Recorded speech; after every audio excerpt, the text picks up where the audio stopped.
After several decades, CIA and U.S. State Department documents are still classified on this issue. It is presumed that Western intelligence agencies neither wanted to tip their hand as to their capabilities in detecting Soviet launches and orbits, nor to reveal their sources.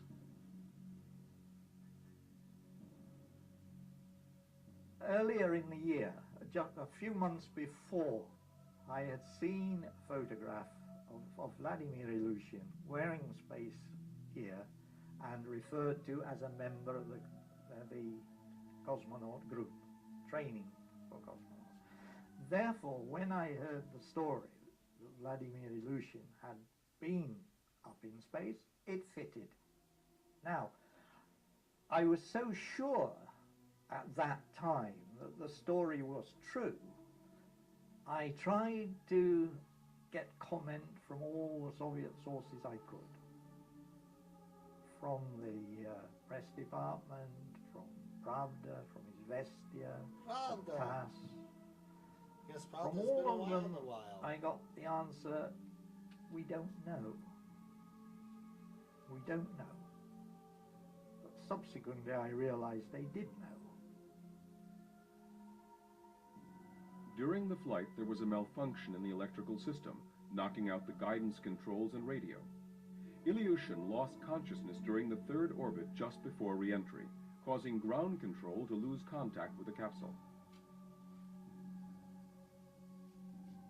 So I believe what happened was that, that Vladimir Ilyushin was put into orbit.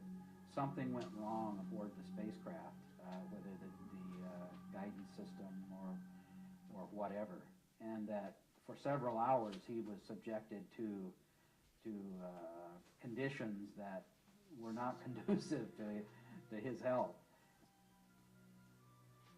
Unlike the Americans, who had their early capsules land in the ocean, the Soviet capsules had to land on the hard ground within their borders. Because the Soviets had not yet perfected proper re-entry and landing procedures, cosmonauts were expected to eject between 10,000 and 20,000 feet, then parachute to safety.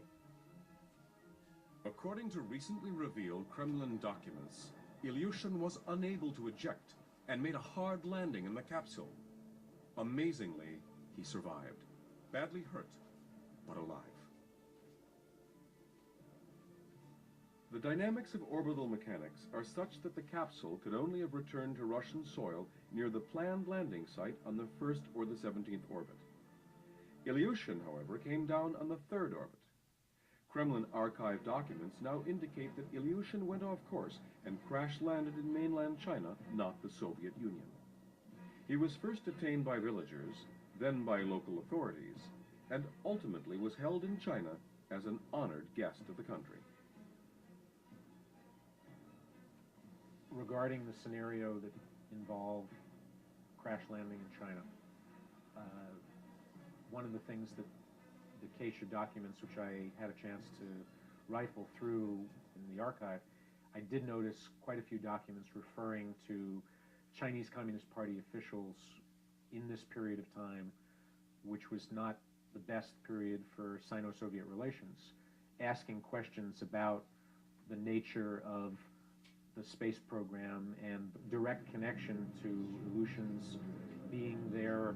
Those questions that were raised by Chinese Communist Party officials about the Soviet space program were directly connected to an incident on their own soil. I think that's certainly, for future researchers and investigators, a definite path to pursue. The worst possible case scenario for the Soviet Union now came true, with their mission in shambles and their hero in the hands of their enemies. The Soviet leadership was in total confusion about what to do. At first, there were many indications that the Soviets were going to publicize the flight. Ultimately, they refused to acknowledge the foreign reports and later, forcefully but sloppily, denied the story altogether with several conflicting and contradictory excuses. By that time, however, it was too late. The story had been broken wide open. Dennis Ogden, the Moscow correspondent with the London-based communist newspaper, The Daily Worker, was among the first to get the Ilyushin story published, and he still refuses to reveal his informant to this day. But Ogden did confirm that this source had been a well-placed informant that he trusted fully. The Times had a story very similar to the one I had. I'm not surprised that Hungarians and Yugoslavs and other correspondents published such stories or knew of such stories. All correspondents knew of such stories. And we were constantly exchanging phone calls. Have you heard this? Have you heard that? And what do you think? Everybody get up. Ay, ay, ay. Think of it. That doesn't surprise me at all. There was one, a French 24 reporter minutes to go. that was there on that day, one from Bulgaria. Various American Air Force people made comments that an attempt was made. And those sources were independent.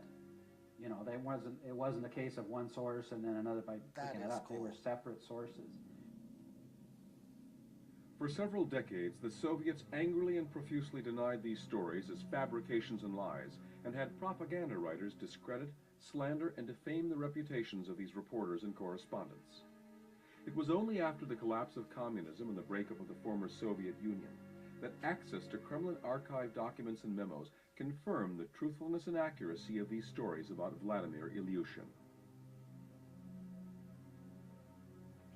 I first heard about the Ilyushin story from Russian colleagues who basically whispered it.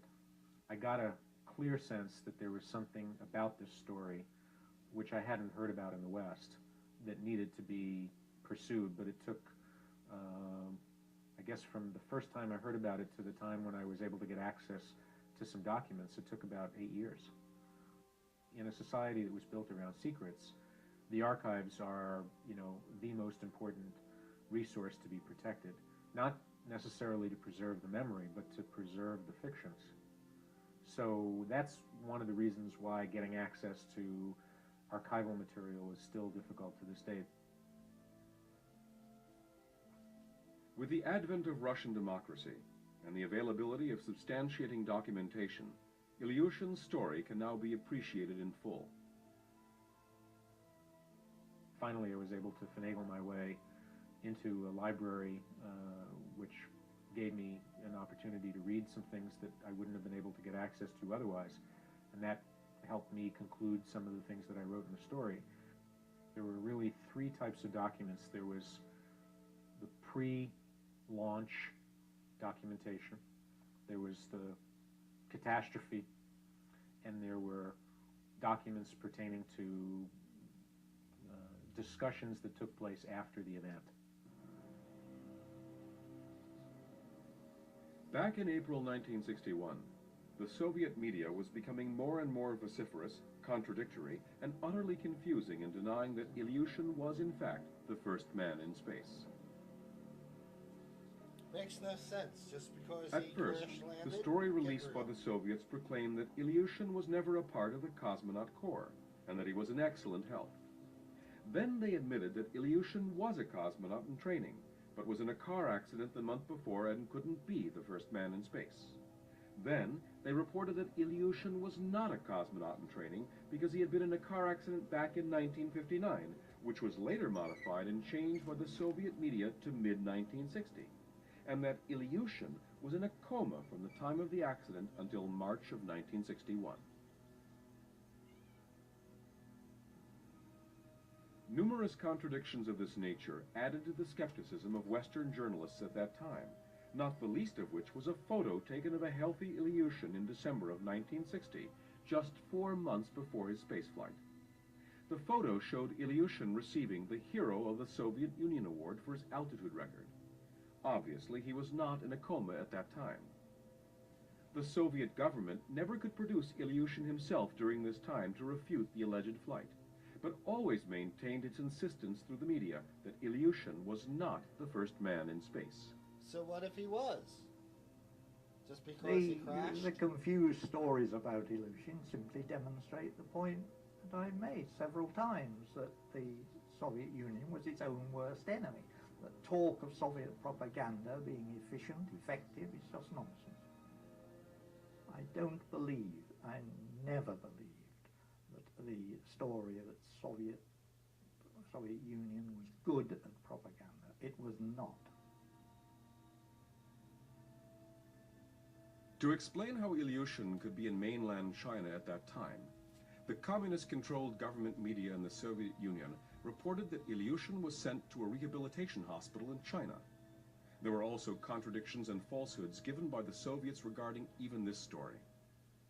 There were two reports on Vladimir Ilyushin being injured and being sent to China. One of them had him in a Peking hospital, one of them had him in a Hangzhou hospital. It's very doubtful to me that somebody in a car accident in the Soviet Union, especially the son of a famous aviation designer and somebody himself, a test pilot, a military test pilot, would be sent to a Chinese hospital for recuperation. I never heard of anybody being sent from the Soviet Union to China for medical treatment. And the medical facilities available in the Soviet Union, perfectly satisfactory, probably better than